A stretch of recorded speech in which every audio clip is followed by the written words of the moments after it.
ay maging maayos. Kung ako pong masusunod, hindi ko po sana tatanggapin si Sherwin bumalik kasi nga namatay yung tatay niya. Pero, nandun yung puso niya na talagang yung gawain ayaw niyang iwan. So, pinagbigyan ko siya ayon sa karunungan ng Diyos para naman marinig niya na nakikidalamhati ang buong church sa kanya. Amen! So, para sa mga kabataang narito, datihan man kayo o bagong dating kayo, ang gawain ito ay kakaiba. Nagbabago ng buhay ito. Amen! So, dito lang ang tingin, dito ang tainga, at pakiramdaman ninyo yung sarili nyo. Kayo ba ay parang natatakot? Parang gusto niya nang umalis? Parang may nakatitig sa inyo. Totoo yun. No? Kasi ang Diyos ang nakatingin sa inyo.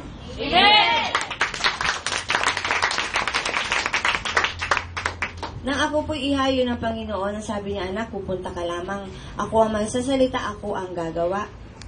Huwag kang matakot, hindi kita iiwan, hindi kita pababayaan. Amen! Amen! Ang sino mang gagawa sa iyo ng masama at ang sino mang sasakit sa damdamin mo, ako ang bahala sa kanila. Amen!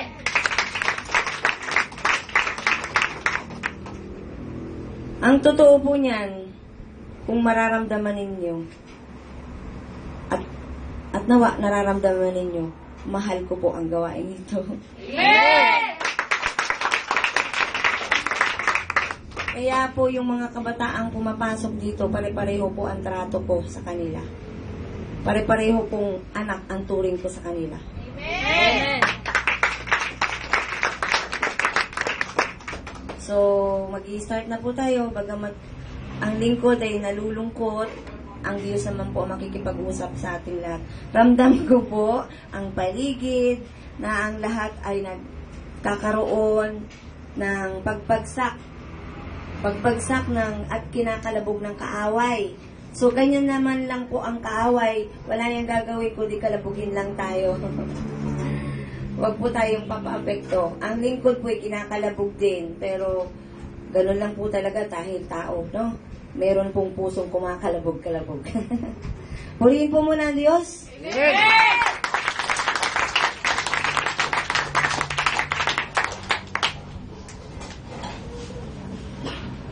So, pananalig sa Diyos. Kaya po tayo narito ay dahil diyan sa pananalig sa Diyos. Paano masasabing may pananalig ang tao sa Diyos? Una, lalapit siya sa Diyos. Paano mo malalaman kung nasaan ang Diyos? Kaya maraming tao ang naliligaw, hanap sa Diyos. Simple lang. Di mo alam kung nasaan ang Diyos. Kausapin mo siya. Sabihin mo, Panginoon, nasaan ka ba? Nahanap kita. Pakita ka naman. Alam niyo po, pagbibigyan kayo ng Diyos. Amen! Amen! Ang Diyos ang bahala kung paano niyo siya masusumpungan. Maaaring ito sa pamamagitan ng isang karamdaman. Hopeless ka na. So, tatawag ka sa Diyos. Andiyan ang Diyos sa tabi mo. Amen! So, pakibuksan lang po ang tenga kasi ang salita ng Diyos, paano kayo magkakaroon ng faith kung hindi nyo naririnig yung words? No? So, napakalaga po ng tenga, kaya ingatan yung mga tenga na yan. No? Okay lang mabingi kayo kung yung words of God nakasaksak na sa puso natin, ha? So, ngayon po ang kailangan ko ay tainga. Okay? So, yung mata, pangalawa na lang yan, muna. So, yung tainga at mata. Okay po? So, ibibigay ko na po ang time sa Diyos. Ako yung nag-introduction lang. No, hindi po ako yung speaker. Si God po ang talagang speaker. The Holy Spirit! Amen!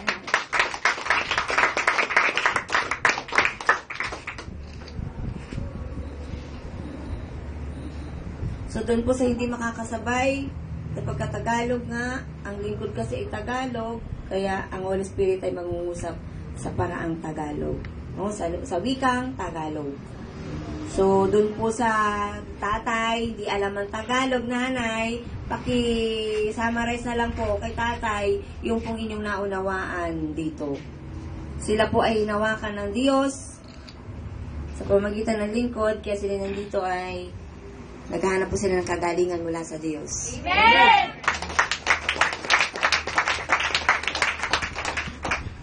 So, dito na po ang lahat. Huwag niyo pong sayangin, sa lahat ng mga malaya, ibig sabihin, ibigay niyo na ang lubusan ng kalayaan yan para ang Diyos ay matanggap niyo at oras na matanggap niyo ang Diyos, ang gagawin niyo ay palaging pararangalan ang Diyos. Amen!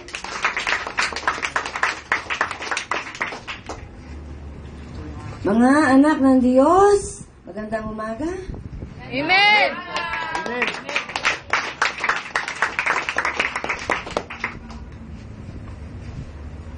Di ko naman sinabi sa babae na magbigay siya ng introductory speech, talk. Kapag ang Holy Spirit ay magsasalita na, kahit wala na pang orientation, kinig kayo ha? Ang Holy Spirit kasi ay pumunta para kayo ay tawagin na. Amen! Tawagin sa inyong mga maling pamumuhay. Tawagin sa inyong mga maling pag-iisip. Bigay sa inyo ang nararapat. At ang nararapat, yun ang hinahanap ng tao. Ano nga ba yung nararapat? Ang nararapat sa tao ay mabuhay kasama ang Diyos. Amen!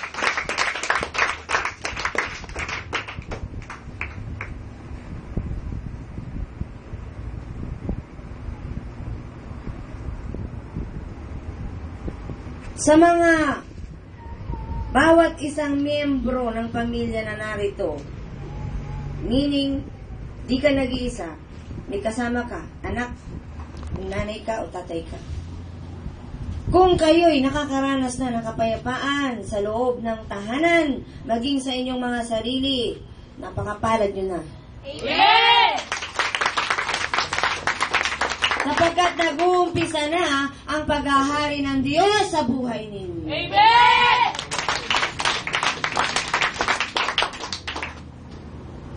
At yan, ang mensahe.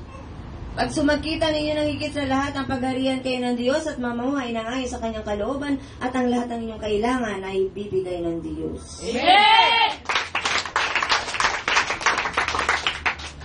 Huwag kayong titingin doon sa ibibigay ng Diyos ang lahat ng bagay. Meron yung nauuna. Ngunit pag sumakita ninyo ng higit sa lahat ang pagharian kayo ng Diyos at mamuhay ng ayon sa kanyang kalooban at ang lahat ng inyong kailangan ay ibibigay ng Diyos. Amen! Kapayapaan, nasaan nga ba masusumpungan? Yan ay mag-umpisa sa inyong sarili.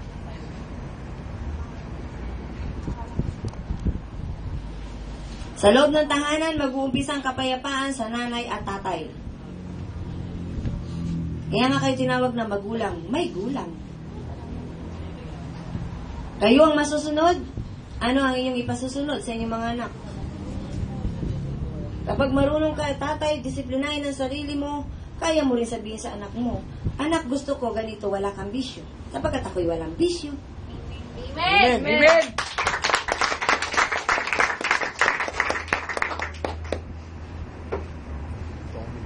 So, iilan ang tatay at nanay na narito.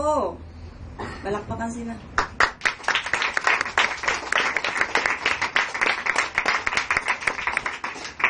Nanay at tatay, di pa huli ang lahat. Para malasap ninyo ang ligaya sa piling ng inyong mga mahal sa buhay. Umpisahan na ngayon, napakahalaga na ang bawat isa ay may pagmamahal sa isa't isa. Amen!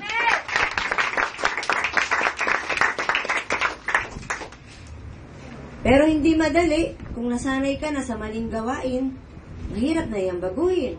At yan ay tiyak na iyong hahanap-hanapin.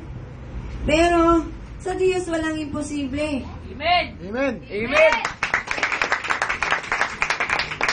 Kagaya ng pamilya nila, Itong tatlong lalaki na ito, magkakapatid ito. May isa pang bunso. Dahil dun sa bunsong kapatid na nagkaroon ng karamdaman, gulong-gulo ng isip nila, hindi malaman ano ang sakit ng bata, nilabas sa hospital, walang findings, di pa rin magaling. Niloob ng Diyos na makarating sila. Sa piling ng Diyos, ngayon narito na nga sila. Amen.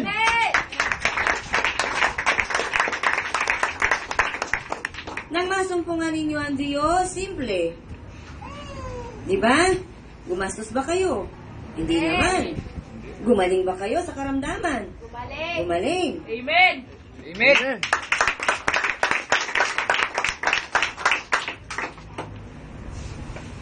Ang tanong, hanggang kailan kayo mananatili sa Diyos?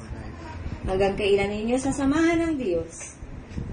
At hanggang kailan nyo pasasalamatan ng Diyos? Yun ang tanong. Sapagkat ang buhay ay hindi madali. Paano ko yung test? Mahirap. Babagsak. Paano uunawain ng tao na minsan ang mga pagsubok na yun ay pinahihintulutan nga ng Diyos para masabi nga na tunay nga kilala nyo ang Diyos. Amen.